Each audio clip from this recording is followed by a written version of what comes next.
పాత బస్తీలో సైదాబాద్ ఏరియాలో ఒక స్కూల్ ఉన్నది.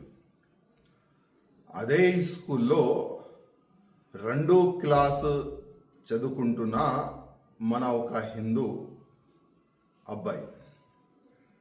అదే అబ్బాయికి స్కూల్ మేనేజ్మెంట్ నువ్వు కలమా చదివి చూపెట్టు అని ఆ 2వ క్లాస్ అబ్బాయి పైన ప్రెషర్ వేసినారు. వాళ్ళ ఫ్యామిలీకి తెలిసిన తర్వాత ఆ స్కూల్ మేనేజ్మెంట్కి సవాల్ చేసినారు ఆ ఫ్యామిలీ మెంబర్స్.